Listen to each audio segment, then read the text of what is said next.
प्यारे scout guides, जैसा कि दूसरे अध्याय तक हमने सीखा कि बायां हाथ कैसे मिलाते हैं। आप बायां हाथ, उम्मीद है कि आपने बायां हाथ मिलाना सीख गए होंगे।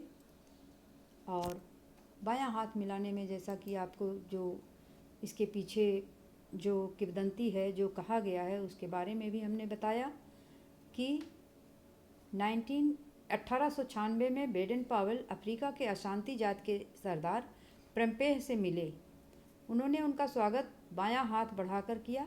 बेडन पावेल ने भी अपना दायां हाथ आगे किया, परंतु सरदार ने कहा, नहीं, मेरे देश में जब एक बहादुर व्यक्ति दूसरे बहादुर से मिलता है तो बायां हाथ ही मिलाता है। और इसी परंपरा को आगे चल करके लॉर्ड बेडन पावेल ने भी स्काउटिंग में प्रचारित किया और तभी से यह आंदोलन में बायां हाथ मिलाने की परंपरा चल पड़ी है। हम मानते भी हैं कि हमारा हार्ट बाईं तरफ होता है, तो जब हम एक दूसरे से बायां हाथ मिलाते हैं तो ऐसी मान्यता है कि हमारे वो हृदय के अधिक करीब होता है, तो हम उससे बायां हाथ मिलाते हैं। और आज के तीसरे अध्याय में हम सीखते हैं भलाई का काम। जैसा कि सिलेबस में आपको बताया गया है, गुड टर्न, 1 महीने तक आपको भलाई का काम करना है। भलाई का काम क्या है, कैसे है, इसके बारे में आज आपको हम बताना चाहेंगे। यदि आप अच्छे नागरिक बनना चाहते हैं तो रोज़ कम से कम एक भलाई का कार्य करना चाहिए। भलाई का कार्य छोटा हो सकता है और बड़ा भी, अकेले और यूनिट के साथ भी किया जा सकता है। गुड टर्न से अच्छे गुण जैसे दया, प्रेम, सहयोग, आत्मनिर्भरता, मैत्री भाव, निस्वार्थ भावना आदि अपने आप ही विकसित होने लगते हैं। भलाई का कार्य बिना किसी इनाम या प्रशंसा की इच्छा रखे, अपनी प्रेरणा से बिना बदला चाहे चुपचाप करना चाहिए। बिना गुड टर्न के सच्चा स्काउट या गाइड नहीं बना जा सकता है। जैसा कि हम लोग एक प्रथा स्काउटिंग गाइडिंग में चलता है कि अपने स्कार्फ में एक गांठ लगा लेते हैं। वो गांठ ये आपको याद दिलाती है कि हमें गुड टर्न करना है, और जब गुड टर्न कर लेते हैं तो उस गांठ को खोल देते हैं, जिसको कहते हैं गुड टर्न गांठ। एक आपके स्कार्फ में नीचे की तरफ एक गांठ लगी रहेगी, आप खुद लगा के रखेंगे और दिमाग में रखेंगे कि हमें एक गुड टर्न करना है। गुड टर्न करने के बाद आप उस गांठ को खोल देंगे। जैसा कि आपको गुड टर्न के बारे में बताया गया, आप यहाँ पर देखेंगे, do a good turn daily, ask a boy scout he knows. एक बॉय स्काउट या गाइड को गुड टर्न के बारे में अच्छी तरह से पता होना चाहिए। आप देखें गुड टर्न क्या क्या होते हैं। घर की खिड़कियां साफ करना, कपड़ा प्रेस कर लेना, झाड़ू लगा लेना, खाने की मेज़ साफ करना, साइकिल या स्कूटर को साफ करना, पौधों में पानी डालना, पालतू जानवरों की देखभाल करना, माता पिता की किसी काम में मदद करना, बाजार से छोटे मोटे सामान खरीदना, मेहमानों का स्वागत करना और विदा करना। इसके अतिरिक्त और भी बहुत सारे कार्य होते हैं जो गुड टर्न की श्रेणी में आते हैं। आप उनको खुद ही खोज सकते हो कि कौन कौन से गुड टर्न के काम हो सकते हैं। घर में तो बहुत सारे काम होते हैं जिसको किए जा सकते हैं।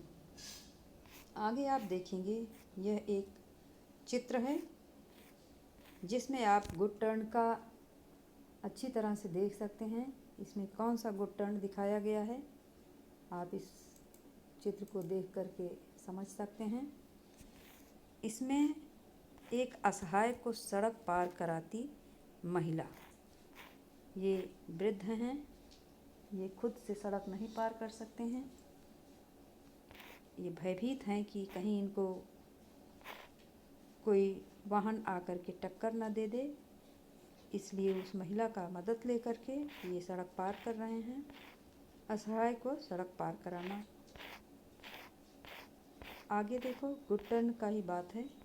विद्यालय में, घर में हुआ, अब विद्यालय में कौन कौन से गुड टर्न आपको विद्यालय में किए जा सकते हैं, इसके बारे में आप देखिए। स्कूल व कक्षा की सफाई करना, दीवार या बाथरूम आदि में यदि कोई अनचाही चीज़ें लिखी हों तो उसे बिना प्रचार प्रसार किए मिटा देना। इधर उधर पड़े कागज़ के टुकड़े उठाना। खेल के मैदान को साफ करना। उत्सवों में मनोरंजक कार्यक्रम प्रस्तुत करना।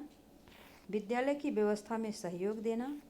इसके अतिरिक्त विद्यालय में और भी ऐसे क्षेत्र हैं जहां आपके सहयोग की ज़रूरत पड़ सकती है और यह सिद्ध हो सकता है कि आप विद्यालय के अन्य छात्रों से किस प्रकार से भिन्न हैं।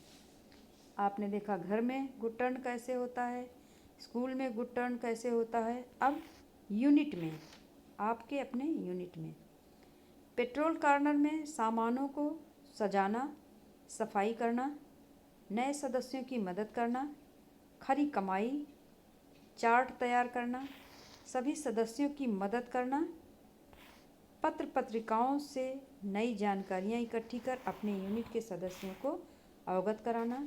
इसके अतिरिक्त और भी बहुत से ऐसे कार्य हैं जिन्हें आप अपनी यूनिट में गुड टर्न के लिए इस्तेमाल कर सकते हैं। आपने देखा घर में, विद्यालय में और घर में, विद्यालय में, समाज में, और अभी आप देख रहे हैं समाज में किस तरह से भलाई का कार्य किया जा सकता है। आपने भलाई का कार्य सबसे पहले आपने अच्छे नागरिक बनने के लिए आपने भलाई का कार्य करना शुरू किए और आप 1 महीने तक भलाई का काम करेंगे। आप अपने घर में भलाई का काम करना शुरू करेंगे। उसके बाद आप विद्यालय में आकर के कुछ काम करेंगे भलाई का काम, और फिर अपनी यूनिट में करेंगे। और अभी समाज में, सोसाइटी में आप कौन सा भलाई का काम कर सकते हैं। सोसाइटी में तो हर जगह भलाई का काम करने की आवश्यकता है। असहाय व अंधे को रास्ता दिखाना, डूबते हुए को बचाना, भीड़ को नियंत्रित करना, घायल को प्राथमिक सहायता करना, प्यासों को पानी पिलाना, रास्ते से ईंट पत्थर कांच और केले के छिलके हटाना, मेलों में व्यवस्था बनाए रखने के लिए ड्यूटी देना, बाढ़ पीड़ितों व सूखाग्रस्त लोगों की मदद करना, दहेज संबंधी कुरीतियों के विरोध में मदद करना। गुड टर्न को याद रखने के लिए स्कार्फ में गांठ लगाते हैं। गुड टर्न करने के बाद गांठ को खोल देते हैं। आप ये अगला चित्र देखेंगे। प्राथमिक उपचार करती हुई एक महिला छोटे से बच्चे को किस तरह से उसके घाव को धो करके उसका उपचार करने में लगी हुई है। अब आपको हमने कहा था सिलेबस बताने के समय कि आपको स्काउट गाइड के लिए भलाई कार्य डायरी का नमूना यहाँ पर प्रस्तुत कर रही हूँ, जिसको देख करके आप एक नोटबुक लेंगे। उसमें इसी तरह से 1 2 3 4 कॉलम बनाएंगे और ऊपर लिखेंगे स्काउट भलाई के कार्य या गाइड भलाई के कार्य, और इसी तरह से नंबर 1 2 3 4 ऐसे डाल करके डेट वाइज, और यहाँ पर स्काउट गाइड के माता पिता के हस्ताक्षर, अगर आप घर में करते हैं तो माता पिता के हस्ताक्षर, विद्यालय में करते हैं तो शिक्षकों का हस्ताक्षर, अपने मित्र के साथ करते हैं भलाई का काम तो मित्र का हस्ताक्षर, और अगर समाज में करते हैं तो समाज के लोगों का हस्ताक्षर आपको इसमें लेना होगा। तो बच्चों, आज तीसरे अध्याय के अंतर्गत बस इतना ही। आगे हम आपसे फिर अगले वीडियो में आपसे चर्चा करेंगे। आपसे अगले वीडियो में चर्चा होगी वर्ल्ड स्काउट एम्बलम के बारे में। आशा है कि आप इससे लाभान्वित होंगे और पढ़ेंगे।